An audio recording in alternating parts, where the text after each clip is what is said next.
नमस्कार, बहुत बहुत स्वागत है आपका ईटी नाउ स्वदेश मोतीलाल ओसवाल स्टूडियो में। मैं हूं आपके साथ प्रशांत पांडे और मेरे साथ हैं मेरे सहयोगी अंश भीलवार। और अगले 1 घंटे हम दोनों मिलकर आपके लिए लेकर आएंगे बेहतरीन कमाई के मौके और आपके सवालों के जवाब आप यो स्टॉक्स में पा सकेंगे। अपने सवाल कैसे भेजने हैं आपको ये सबसे पहले जान लीजिए। तो तरीका बेहद आसान है। एक स्क्रीन की तरफ आप देख पा रहे होंगे कि एक नंबर फ्लैश हो रहा है। इस नंबर पर कॉल करके, व्हाट्सएप करके या मैसेज करके आप अपने सवाल हम तक पहुंचा सकते हैं। यही नहीं, सोशल मीडिया पर भी आप अपने सवाल हमें भेज सकते हैं। और याद रखिए, यूट्यूब पर भी आप लाइव शो देखते हुए कमेंट करके अपने जो भी आपकी शंकाएं हैं उसका समाधान पा सकते हैं। यही नहीं, बस याद रखिए कि जब भी सवाल पूछिए तो अपना और अपने शहर का स्पष्ट नाम लिखिए।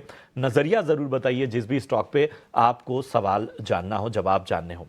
चलिए, इन सब के बीच में जरा बाजार पर एक निगाह डाल लेते हैं। तो लगातार 5वां दिन जब बाजार से अच्छे संकेत नहीं मिल रहे हैं। निफ्टी देखिए 23,300 के नीचे फिसलता हुआ साफ तौर पर नजर आ रहा है। आप आज देख रहे हैं कि लगभग 100 अंकों की गिरावट यहां पर निफ्टी में देखने को मिल रही है। बैंक निफ्टी में देखें तो 350 अंकों से ज्यादा का प्रेशर है। 49,600 के आसपास इस वक्त बैंक निफ्टी।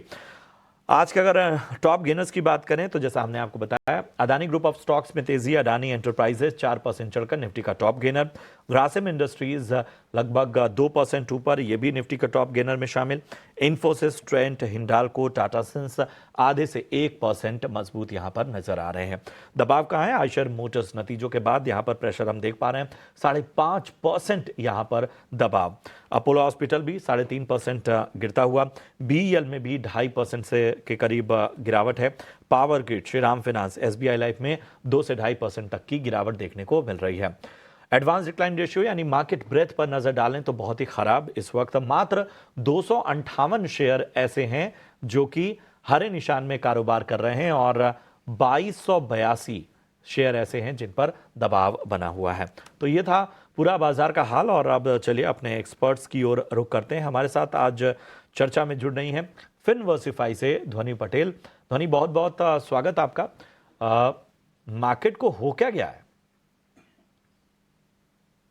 जी बिल्कुल प्रशांत जी, डेफिनेटली ये सवाल सबके मन में यहाँ पे उठ रहा है कि मार्केट के अंदर हो क्या रहा है और किस हिसाब से यहाँ पे मार्केट के अंदर यहाँ पे पोजीशंस बनाई जाए, क्योंकि कोई भी एक पॉजिटिव सेंटिमेंट और न्यू मार्केट यहाँ पे पॉजिटिवली रिएक्ट करता हुआ नहीं देखने को मिल रहा है। पिछले 2 मेजर इवेंट्स में भी यहाँ पे मार्केट ने एक बढ़त दिखाई, बट उसके बाद एक नेगेटिव रिएक्शन ही इसके अंदर देखने को मिल रहा है। तो डेफिनेटली ये सवाल उठता है। और अगर हम देखें ब्रॉडर स्पेक्ट्रम वाइज तो मार्केट के अंदर डेफिनेटली एक सेल ऑफ जो है वो देखने को मिल रहा है। मिड कैप स्मॉल कैप के अंदर भी यहाँ पे बिकवाली का दबाव जो है वो होता हुआ देखने को मिल रहा है। निफ्टी के अंदर अगर हम ब्रॉडली देखें तो प्राइस एक्शन वाइज देखने को मिल रहा है कि यहाँ पे 23,300 के लेवल्स भी हमने नीचे की तरफ ब्रीच करे हैं। और अब जो नेक्स्ट सपोर्ट लेवल निफ्टी के अंदर बनता हुआ देखने को मिल रहा है वो है 23,115 का लेवल। यहाँ पे 23,115, 23,100 का जो लेवल है वो एक अहम सपोर्ट लेवल निफ्टी के अंदर यहाँ पे बन सकता है। ऊपर की तरफ निफ्टी को बहुत इंपॉर्टेंट हो जाएगा यहाँ पे 23,500 के लेवल जो है उनको क्रॉस करना। वो क्रॉस करता है तो फिर उसके बाद 23,630 का जो लेवल है वो एक रेजिस्टेंस की तरह काम करता हुआ देखने को मिलेगा। तो रेजिस्टेंस मल्टीपल यहाँ पे है और सपोर्ट लेवल जो है वो अभी भी और नीचे की तरफ देखने को मिल रहा है। तो ये गिरावट भी जो हो रही है अभी वो और थोड़ी सी हावी होती हुई देखने को मिल सकती है। यहाँ पे बैंक निफ्टी के अंदर भी अगर हम देख रहे हैं तो बैंक निफ्टी में भी यहाँ पे पिछले अगर हम 5 सेशन से देखें तो आज 6वां सेशन है यहाँ पे, जिसके अंदर यहाँ पे गिरावट जो है वो यहाँ पे बैंक निफ्टी के अंदर देखने को मिल रही है। इनफैक्ट हम यहाँ पे लोअर साइड पे देखें तो सपोर्ट लेवल बैंक निफ्टी का जो यहाँ पे निकल के आ रहा है वो है 49,370 के लेवल्स के पास। बैंक निफ्टी के अंदर ये लेवल भी सस्टेन कर जाता है तो वहां पर एक यहाँ पे ब्रीदर देखने को मिल सकता है कि मार्केट थोड़ा सा यहाँ पे थमता हुआ देखने को मिल रहा है। बट अगर ये लेवल हम फर्दर ब्रेक करते हैं तो बैंक निफ्टी जो है वो फर्दर गिरावट 48,880 के लेवल्स तक यहाँ पे देखने को मिल सकती है। बुलिश साइड के एक्शन के लिए बैंक निफ्टी का बहुत इंपॉर्टेंट लेवल जो हमें ध्यान में रखना है वो है 50,200 का लेवल। 50,200 का लेवल बैंक निफ्टी ऊपर की तरफ क्रॉस करता है तो यहाँ पर एक वापस से बुल्स का जो दबदबा है वो वापस देखने को मिल सकता है, जिसमें हम वापस ऊपर 50,700 के लेवल्स को रीगेन करते हुए देखने को मिल सकते हैं। बट जब तक हम ऊपर की तरफ रेजिस्टेंस जो मल्टीपल दिखाई दे रहे हैं उनको क्रॉस नहीं करते हैं डिसाइसिवली, तो ये दबाव जो है वो नीचे की तरफ होता हुआ देखने को मिलेगा। खास करके मिड कैप स्मॉल कैप यहाँ पर उनकी पिटाई काफी ज्यादा हो रही है, तो यहाँ पे कॉशियस नजरिया ही बन रहा है, सेल ऑन राइज की रणनीति रखनी है। बिल्कुल, तो यह है नज़रिया ध्वनि जी का पूरे बाजार पर। इंपॉर्टेंट लेवल्स भी आपको दे दिए गए हैं। तो चलिए इसी के साथ हमारे पहले दर्शक के साथ जुड़ जाते हैं। हमारे साथ शुभंतु कुमार जी जुड़ चुके हैं। शुभंतु जी, गुड मॉर्निंग। हाँ, मेरा सवाल था, हम हैप्पी माइंड्स लिए हुए हैं, जी। 600 शेयर है, अभी तो दाम चल रहा है 657 रुपया, लेकिन हम 900 में लिए हैं। इसको हम आगे के दिनचर्या में क्या कर सकते हैं? लॉन्ग टर्म के लिए हम रखने के लिए तैयार हैं। जी बिल्कुल।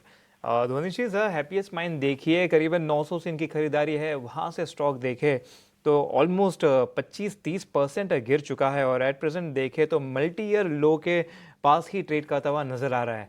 तो इसमें वैसे फॉल तो काफ़ी गहरा रहा है, तो बताइए इतना गिरने के बाद क्या यहाँ से कुछ रिवर्सल के साइन नजर आते हैं? अंश, मुझे आपकी आवाज क्लियरली नहीं आ रही है, बट मैं अज्यूम कर रही हूँ कि आप मुझे हैप्पीएस्ट माइंड के बारे में यहाँ जी। पे सवाल पूछ रहे हैं। तो यहाँ पे हैप्पीएस्ट माइंड के अंदर जो ओवरऑल चार्ट स्ट्रक्चर बन रहा है वो डेफिनेटली नेगेटिव साइड का है। इनफैक्ट अगर हम देखें तो साल दर साल इसके अंदर एक गिरावट ही जो है वो यहाँ पे हावी होती हुई देखने को मिल रही है। नीचे की तरफ में जो स्टॉक है वापस से सपोर्ट कायम कर सकता है 590 के लेवल्स के पास। तो यहाँ पे 590 का सपोर्ट बन रहा है। अगर यहाँ पे आपकी खरीदारी है तो और नुकसान इसके अंदर देखने को मिल सकता है। तो ये है राय हैप्पीएस्ट माइंड पर आपको मिलती हुई। और इन सब के बीच में अगले कॉलर को अपने साथ जोड़ते हैं। मनोज कुमार हमारे साथ जुड़ चुके हैं। मनोज जी नमस्कार, कहाँ से बात कर रहे हैं?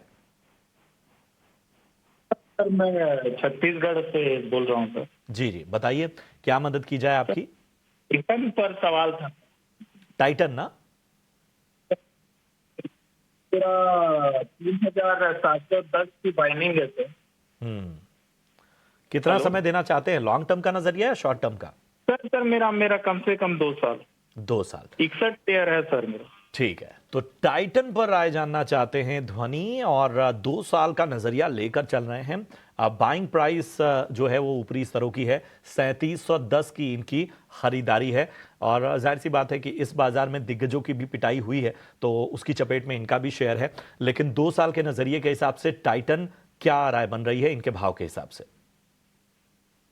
बिल्कुल प्रशांत जी, यहाँ पे डेफिनेटली होल्ड करने की सलाह बनती है इसके अंदर, क्योंकि टाइटन का अगर हम लंबे नजरिए से देख रहे हैं तो इसके अंदर स्टॉक का जो पेरिनियल ट्रेंड है वो बुलिश साइड का है। हालांकि हाल फिलहाल में स्टॉक की यहाँ पे पिटाई हो रही है, बट इतना भी यहाँ पे इसका डाउनफॉल नहीं आया है। ऊपर टॉप फॉर्मेशन अगर हम देखें तो 3860 के लेवल्स के पास एक टॉप फॉर्मेशन बनाई है, जहां से नीचे की तरफ स्टॉक के अंदर गिरावट देखने को मिली है। हालांकि सपोर्ट लेवल जो है वो काफी स्ट्रांगली देखने को मिल रहा है यहाँ पे 3130 के लेवल्स के पास। तो होल्ड करने की सलाह रहेगी। 3100 का यहाँ पे स्टॉप लॉस लगा ले। ऊपर की तरफ जैसे ही स्टॉक यहाँ पे 3650 का लेवल क्रॉस करता है तो 3870 तक मूव करेगा, और उसके बाद इनकी जो यहाँ पे लंबी अवधि का नजरिया बन रहा है तो उस हिसाब से इनको मुनाफा भी काफी अच्छा देखने को मिलेगा।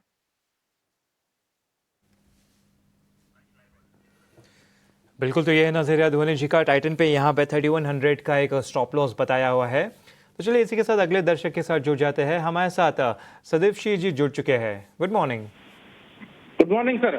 बताइए कैसे हैं आप? हम तो ठीक है बताइए। सर। हमने टाटा मोटर बाय करके रखे हैं जी जी। अभी 710 रुपया कुछ पैसे बाइंग है मेरा। जी बिल्कुल, आपने हमें 750 का शायद दिया हुआ है, तो 710। वो एवरेज करते करते लाया मैंने अभी 710 पे। अच्छा ठीक है। हाँ, 750 से पहला बाइंग था, 100 लिया, 400 740 पे लिया, बिल्कुल बिल्कुल 730 पे लिया। अभी मैंने 150 686 पे बाइंग करके ठीक है। रखा। तो अभी मेरा कुल मिला के रेट अभी 710 बन गया है। ठीक है। तो मेरा क्वेश्चन ये है, अभी बना रहना चाहिए, क्या करना चाहिए? ठीक है, कितने समय तक आप रुक सकते हैं? रोक तो मैं अभी 15-20 दिन, 1 महीना। अच्छा, 15-20 दिन के लिए ही रुक सकते हैं, तो ठीक है। ध्वनि जी, ज़रा स्टॉक देखिए टाटा मोटर्स का। वैसे तो 750 रुपये इनकी खरीदारी थी, लेकिन जैसे जैसे स्टॉक गिरते जा रहा है, एवरेज करते जा रहे हैं, जिसके चलते इनका एवरेज प्राइस अब 710 हो चुका है। वहाँ से स्टॉक ज़्यादा नीचे नहीं है। तो बताइए यहाँ से अगले 15-20 दिन में कैसा नजर आ सकता है स्टॉक, और साथ ही साथ थोड़ा एक 3-4 महीने का भी नजरिया दे दीजिए।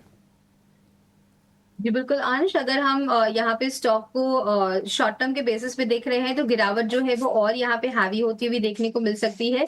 इनफैक्ट इसका जो सपोर्ट लेवल यहाँ पे अब देखने को मिल रहा है वो है 660 650 के लेवल्स के बीच में। तो यहाँ तक की गिरावट स्टॉक के अंदर डेफिनेटली देखने को मिल सकती है। जैसे ही स्टॉक नीचे की तरफ में स्विंग लोज इसके जो बने हैं यहाँ पे 680 की लेवल के पास, जिसके पास ही अभी हाल फिलहाल में ट्रेड कर रहा है, जैसे ये ब्रेक करता है तो अभी और यहाँ पे 30 पॉइंट की गिरावट जो है वो हमें फर्दर इसके अंदर देखने को मिलेगी। तो मेरी इनसे सलाह रहेगी कि अगर आपका नजरिया 15 दिन का बन रहा है तो आपका नुकसान जो है वो और गहरा सकता है, आप यहाँ से एग्जिट कर लें। यहां से एग्जिट करने की आपको सलाह टाटा मोटर्स में मिलती हुई। बढ़ते हैं आगे। रोहित गुप्ता हमारे साथ इस वक्त जुड़े हुए हैं। रोहित नमस्कार, कहां से बात कर रहे हैं? सर इंदौर से बात कर रहा हूँ। जी बताएं रोहित, क्या मदद करें हम आपकी? सर मेरे पास NHPC के 200 शेयर है, 89 प्राइस है बाई की। हम्म। और सर, कितना IRV समय देना इनका चाहते हैं? 150 आपने शेयर कब है। खरीदारी की थी? सर इसको 1 ईयर समथिंग हो गया सर।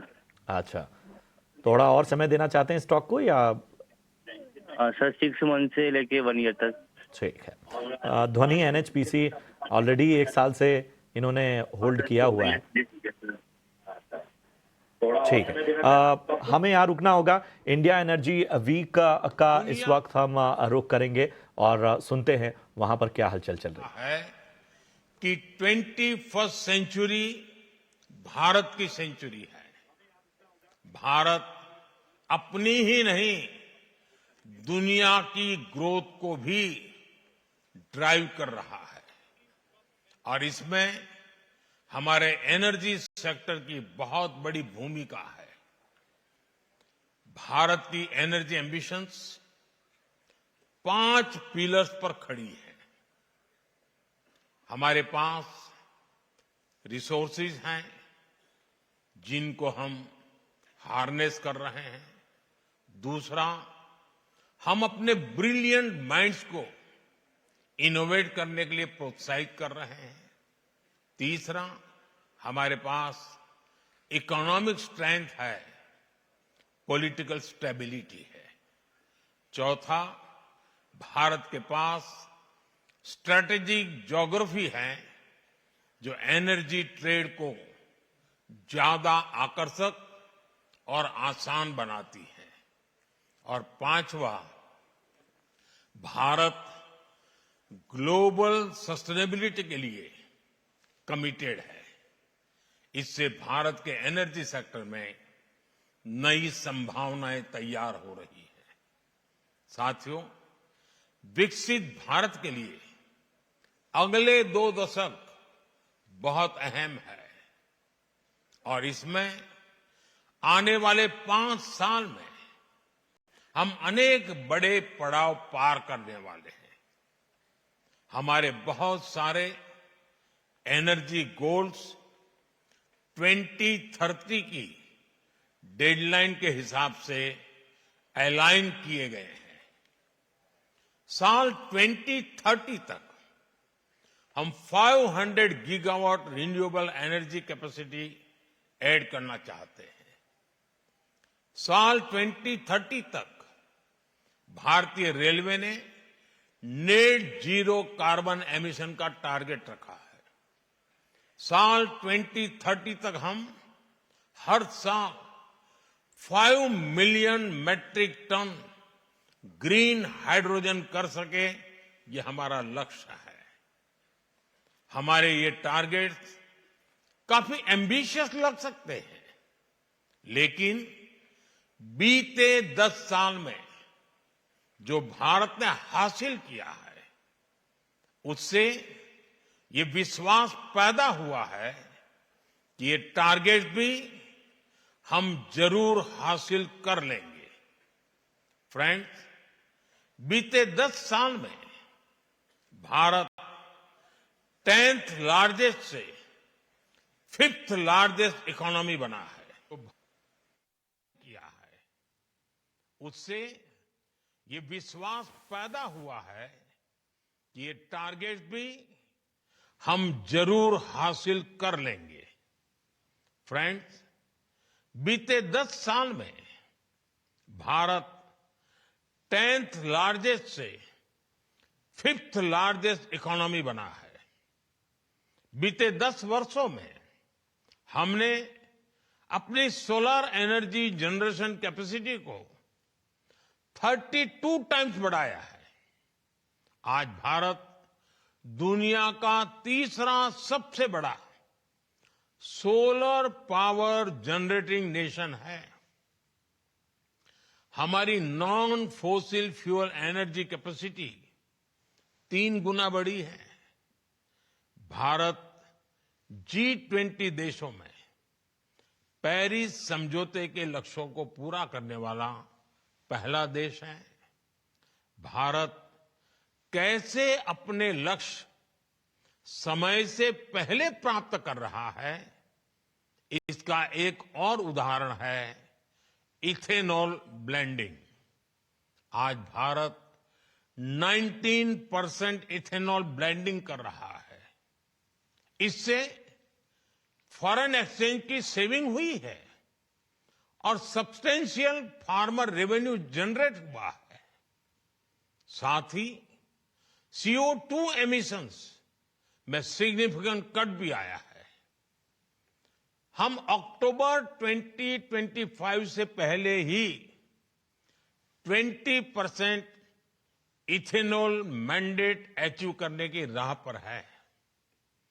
आज भारत की बायोफ्यूल्स इंडस्ट्री तेजी से ग्रो करने के लिए तैयार है। हमारे पास 500 मिलियन मैट्रिक टन्स का सस्टेनेबल फीडस्टॉक है। इंडिया की G20 प्रेसिडेंसी के दौरान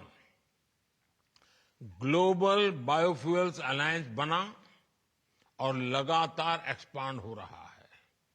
इससे 28 नेशंस और 12 इंटरनेशनल ऑर्गेनाइजेशंस जुड़ चुके हैं। ये वेस्ट को वेल्थ में ट्रांसफॉर्म कर रहा है और सेंटर्स ऑफ एक्सीलेंस सेट कर रहा है। साथियों, भारत अपने हाइड्रोकार्बन रिसोर्सेज के पोटेंशियल को पूरी तरह से एक्सप्लोर करने के लिए निरंतर रिफॉर्म्स कर रहा है।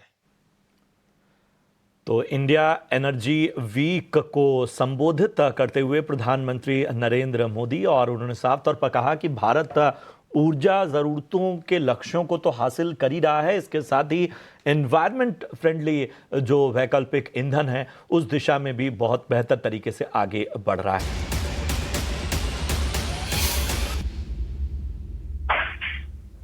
तो ब्रेक के बाद स्वागत है आपका। आप देख रहे हैं शेयर बाजार सबका अधिकार। तो चलिए इस सेगमेंट में अभी हम रुक करते हैं हमारे अगले सेगमेंट ऑप्शन के चैंपियन की ओर और यहाँ पर हमारे साथ अमोल अठवली जी जुड़ चुके हैं, स्नेहा सेठ जी जुड़ चुके हैं। स्नेहा जी नमस्कार, बताइए क्या है आज की आपकी कॉल। तो अंश, अगर आप देखें तो L&T ये काउंटर काफी समय से एक प्रेशर में रहा है और अपसाइड जो एक रेजिस्टेंस है, अगर आप देखें तो कंटिन्यूसली जो 89 EMA हो गया एंड देन अभी अगर आप देखें तो रिसेंटली जो 20 डेमा है वो एक रेजिस्टेंस एक्ट कर रहा है इस काउंटर के लिए।